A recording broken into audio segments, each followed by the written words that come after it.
Hello everyone, Sadly here and welcome back to another Bedrock Edition tutorial. Today I'll be showing you how to build a super simple and tiny obsidian farm for your Bedrock Edition worlds. This thing is amazingly simple to use, super quick to build, it doesn't really use any resources at all, and you can throw it together in your worlds in just a couple of minutes. So this farm is extremely easy to use. You simply stand right here and then you start mining the obsidian, and then all the items get collected and put into a chest. You'll get about 50 obsidian per minute if you're mining with a good pickaxe and with a haste beacon, meaning that you'll get about 3,000 obsidian per hour. It's basically the simplest system that you can get. This should go without saying, but this is a fully AFK system. You can literally just stand here, put like a weight on your screen or your controller or your button or whatever, and just keep on mining for a while and you'll be perfectly fine. So this system is best paired with a lava farm, like the one that I showed you how to build just a couple of days ago. A lava farm will give you tons and tons of lava buckets. You can toss those lava buckets into the backside of the system here. It dispenses those lava, turns them immediately into obsidian, and then you mine that obsidian. It gets collected by a hopper minecart and put into your storage, and that's all very straightforward. We're also collecting the buckets out the backside of the system as well, so you never lose any buckets. You can reuse these again in your lava farm or use them for whatever else you want. So you might be wondering, why don't we just mine down the end pillars in the end dimension? And that is a fair question. However, there are several pros and cons with this. First of all, you have to have actual access to the end dimension, and a lot of players simply don't have access to the end. Second of all, it's very dangerous here, and there's endermen everywhere, and it's just kind of a painful situation all around. And third of all, you can't really AFK for that long.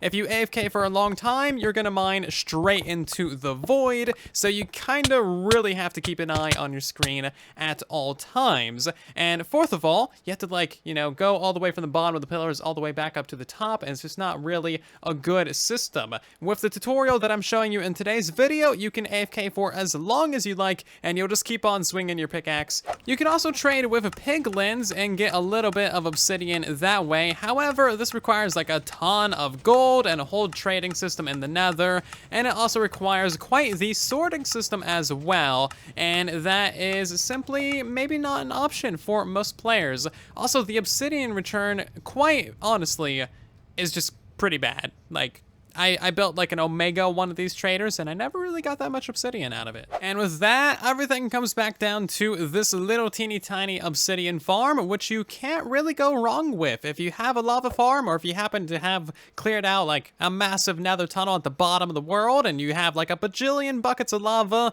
this little thing could be a nice little side project to tuck away in your base somewhere and give you the occasional obsidian. And let's hop into the tutorial, shall we? For your convenience, there is a materials list down in the description of the video, and the build area is pretty much just a 3x3. This block right here is where your obsidian will be, and then you'll need a little bit of room out the backside for an item sorter and for access to your bucket chest. We'll also need about 4 blocks out the front side just for the AFK spot and access to the obsidian chest. Anyway, we're gonna go ahead and remove that block just because it was there to tell you where your obsidian's gonna be, and now we're gonna mine down by 2 blocks right here. Place in a chest, mine out these 2 blocks right here, place in a hopper behind that, upper slab right there, rail on top of the chest, and then a hopper minecart on top of it like so. We're going to place in a piece of redstone dust on top of that slab, and then a solid block next to it with a repeater right there going into a solid block there, turn around, and now we want a redstone torch there and redstone dust like so, and place a solid block above that redstone dust. Now turn around and go back to the front side of the build. We're going to place in a dispenser facing forwards right here, and that's going to have a hopper behind it and a double chest above it for your lava bucket. We're now going to go ahead and mine out these 3 blocks right here for access to our obsidian chest.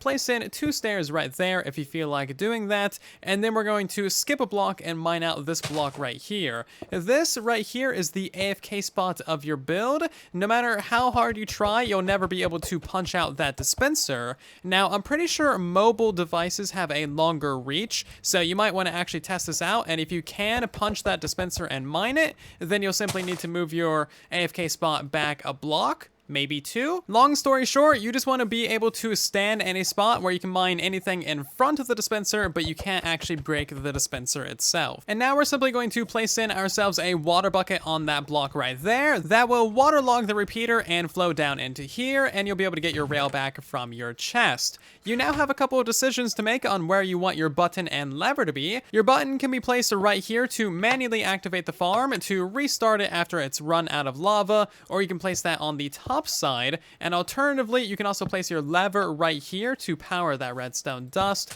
or you can place it on the underside of this block right there to hide it away. Either way, as long as that redstone dust gets powered, you're good to go. So that's actually the entirety of the farm done. However, we have a little bit of an issue now. Whenever we are dispensing lava, that is going to leave an empty bucket in this dispenser right here, and we need to take that out. That way it doesn't shoot out empty buckets and break your system. So we're going to go to the back side of the build and mine out these 3 blocks right here, and the blocks next to it as well. And we're just going to mine this down by a total of 3 blocks in all of these locations. Before we build our item sorter, we're going to go back to the front of the build and simply place in a solid block in front of that dispenser. That way the water doesn't flood out the backside. We're now going to go ahead and remove these 3 blocks right here and these 2 blocks right here. Place in a block right there with a redstone torch on the side of it. Place in a block 2 blocks above that with a hopper pointing into it. And now we're simply going to remove that block,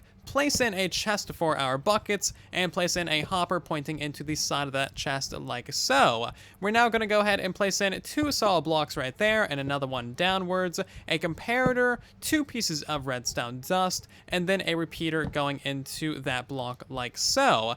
And now that is our item sorter done. We simply need to install an item filter. How we do this is by putting 1 bucket into the very front and then any 4 items into the back 4 slots. As long as these other 4 items are not an empty bucket, then you are good to go. That is going to take all of the empty buckets out of this area right here and put them into your chest. So now simply go ahead and fill up your farm with a bunch of lava buckets. You can remove the block in front of that dispenser right there, and by doing so, that will actually activate the farm and give you your first piece of obsidian. You can now sit here and mine away to your heart's desire. Obviously, you should have yourself a haste 2 beacon in the area to give you the haste 2 effect for the best rates, and you should also be mining with a netherite pickaxe that has efficiency 5. That way you get 50 obsidian per minute and 3,000 obsidian per hour.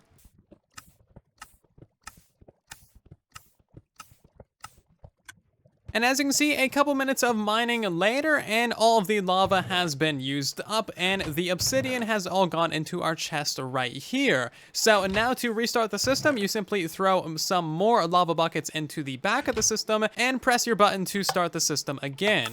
I would like to mention that having conduit power in addition to haste 2 and an efficiency 5 netherite pickaxe has no effect on mining speed and will not give you better rates. Furthermore, the trick of standing far away from a block to mine it faster on Bedrock Edition also has no effect on it at all. You could stand right here and you would mine it at the same speed and get the same hourly rates. However, I do like the idea of standing far away. That way, when it does run out of lava, you're not breaking anything. If you have any questions, comments, or concerns regarding today's short Bedrock Edition tutorial, then let me know in the comment section down below. Otherwise, I hope that you find this farm enjoyable and useful for you in your Minecraft worlds. If you like this video, consider leaving a like or sharing it around. That way other people can enjoy it too. And I'll see you guys down in the comment section and in the next one. Thank you ever so much for watching.